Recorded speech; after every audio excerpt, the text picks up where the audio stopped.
Olá pessoal, tudo bem? Bem pessoal, que Deus abençoe a todos. Graças a Deus nós estamos aqui para gravar mais um vídeo com a direção e a graça do nosso Deus, a fim de compartilhar com as pessoas o que vem, do coração de Deus, da vontade de Deus para nossas vidas. Querido Deus e eterno Pai, eu te louvo, te agradeço e peço a Ti, ó Deus, perdão pelos nossos pecados, somos dependentes de Ti, que o Senhor venha ter misericórdia de nós. E estamos aqui, ó Deus, para poder mais uma vez ser usado pelo Senhor, para ser boca do Senhor, a fim de que a mensagem de alerta, ó Deus, venha alcançar aqueles que estão perdidos, ó Deus. Sabemos que é o Espírito Santo que convence o pecador dos seus pecados, e se ele não estiver presente no que nós estamos aqui fazendo, do que adianta? Porque nesse trabalho que nós realizamos é preciso que o Senhor cresça e nós venhamos diminuir. Que o Senhor cresça nos corações, que o Senhor nasça nos corações, para que as pessoas se vejam livres desse mundo que vai perecer. Querido Deus, toma a direção deste trabalho, as pessoas que têm nos acompanhado, suas famílias, que elas sejam alcançadas pelo Senhor e que a Tua boa e agradável vontade se manifeste em suas vidas, em nome de Jesus. Amém.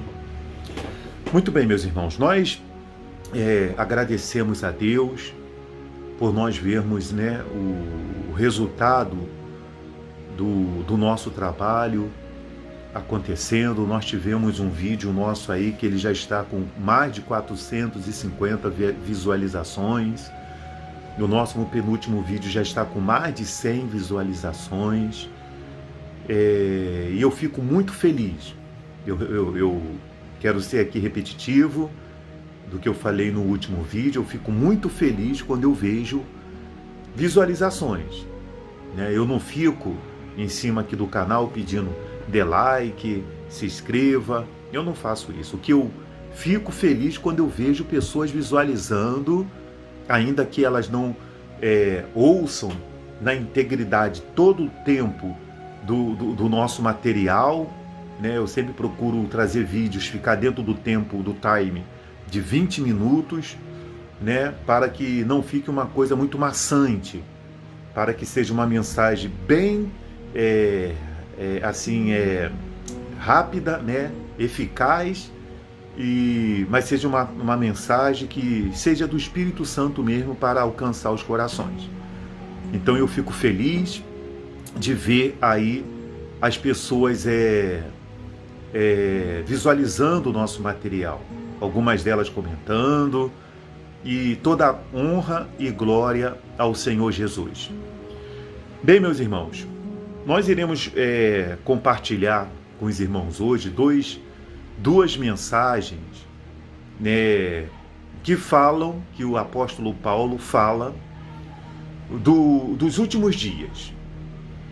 Ele fala das características da igreja, da postura da igreja nos últimos dias, e depois, mais adiante, ele fala também da postura dos homens, quais seriam as suas características dos últimos dias.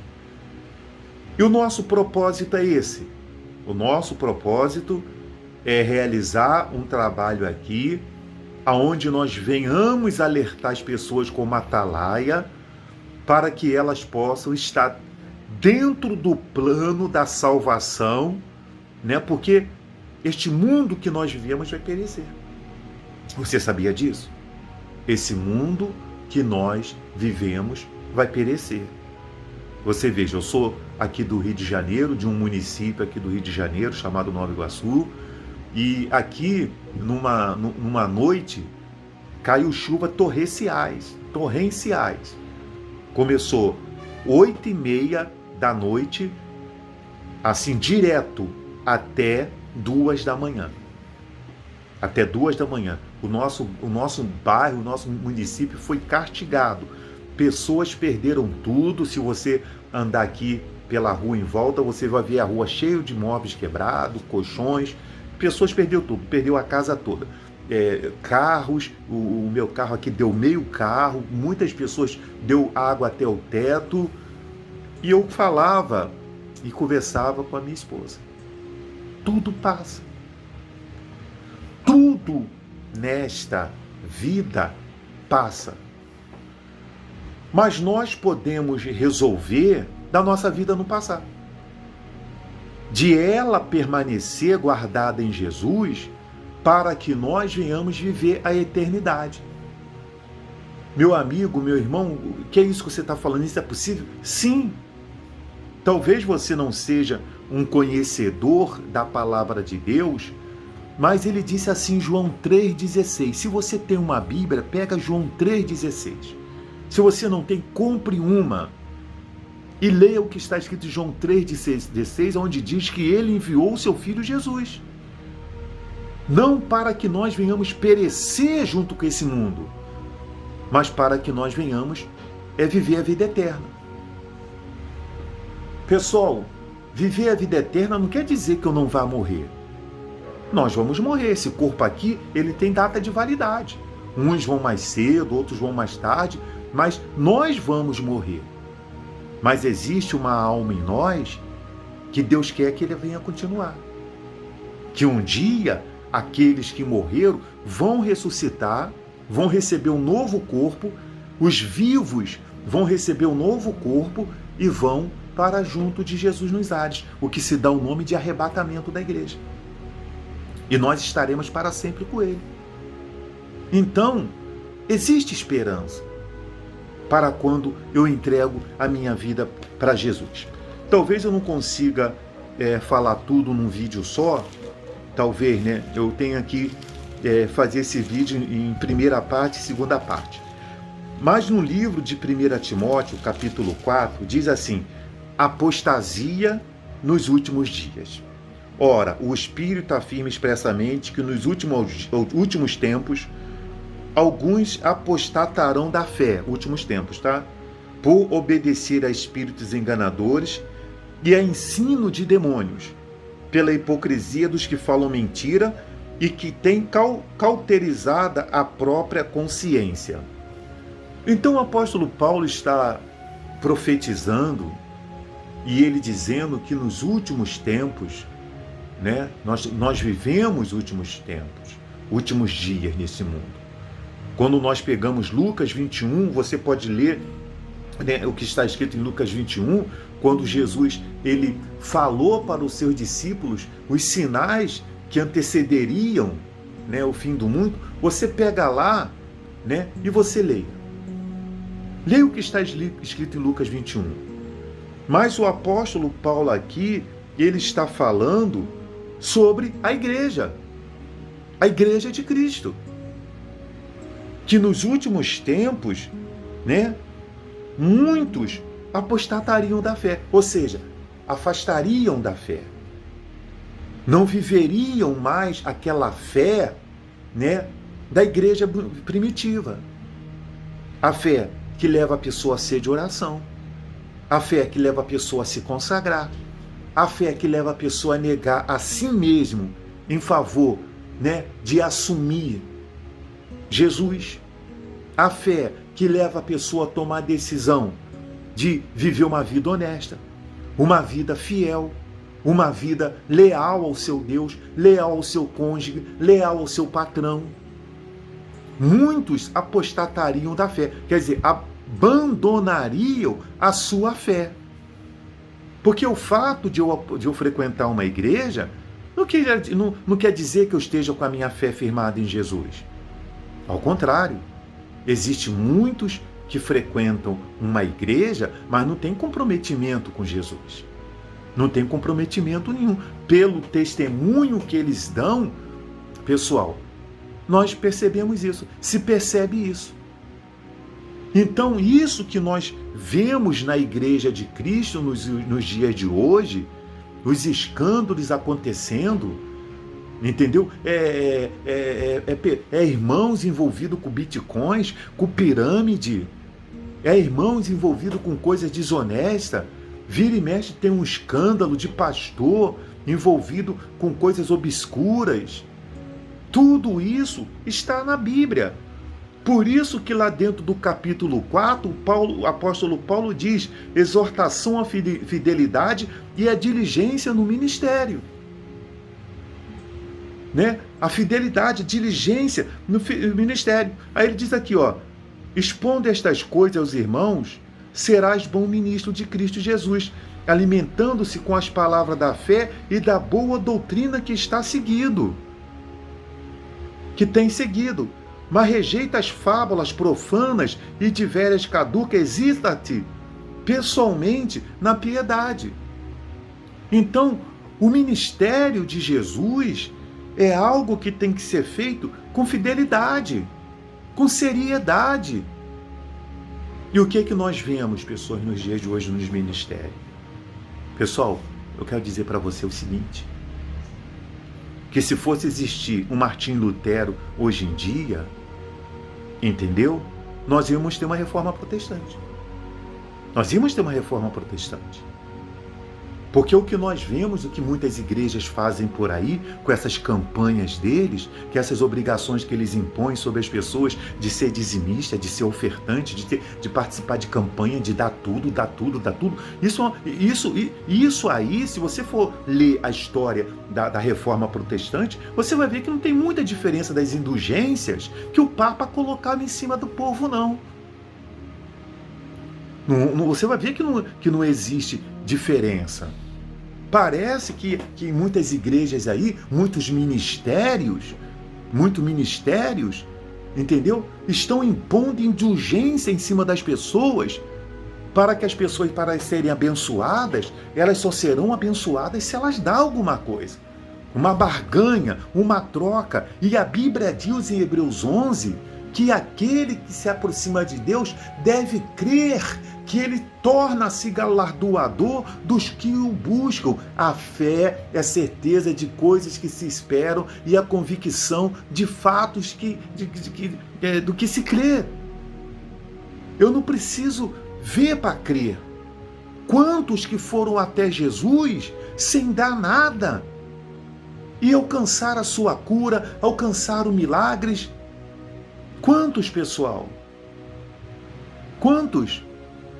Eu pergunto para você uma coisa. Quando Elias chegou na casa da viúva de Serepta e pediu lá a viúva de Serepta as únicas coisas que ela tinha para comer, ela e o filho dela, e ela fez para ele, crendo na palavra do homem de Deus, o homem de Deus virou as costas e foi embora e deixou o armário dela vazio?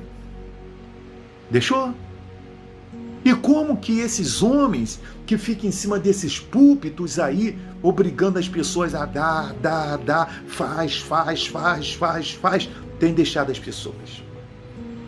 Como, meus irmãos? Meus irmãos, deixa eu falar uma coisa para você. Em 1996, eu fui ordenado pastor. Você não me vê aqui falando Pastor Joel, o canal do Pastor Joel, você não me vê, mas eu fui ordenado pastor.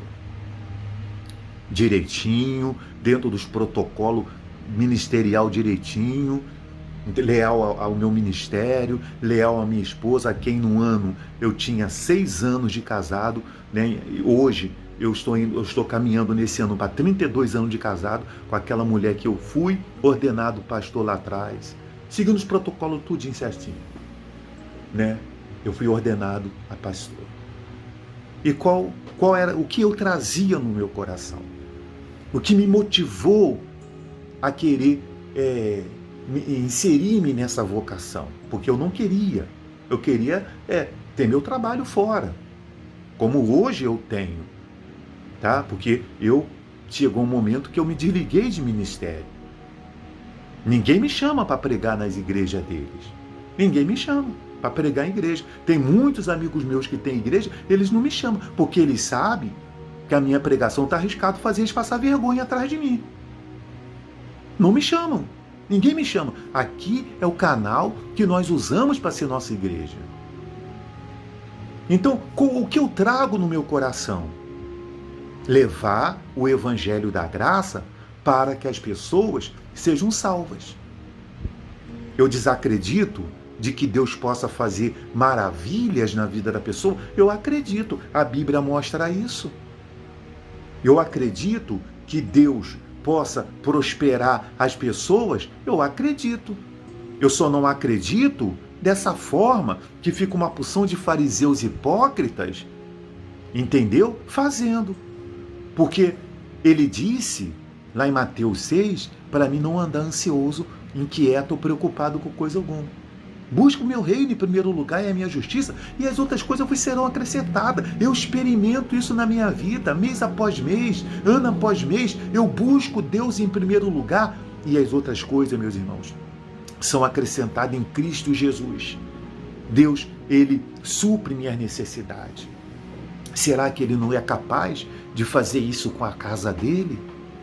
Quando o ministério, aquela igreja, se dedica a fazer a pregação de salvar almas, a ir para o púlpito, ao invés de usar o púlpito para ficar ali naquele púlpito parecendo até um stand-up, entendeu?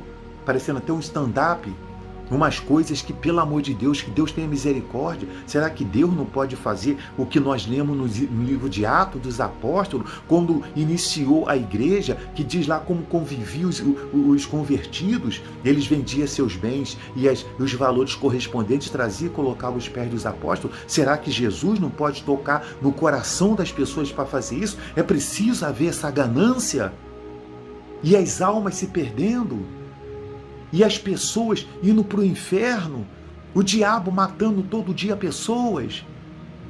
Isso é apostatar-se da fé. Isso é nós vemos abandonar a fé. Então nós vemos aí, né, como eu disse, sobre Martim Lutero, se houvesse o Martim Lutero hoje em dia, a igreja de Jesus ia passar por reforma. Nós vemos uma porção aí de bispos, pastores, apóstolos, né? E parece que são aqueles papas lá que ficava colocando indulgência em cima do povo. Meus irmãos, nós não estamos aqui para levar você contra ministério nenhum.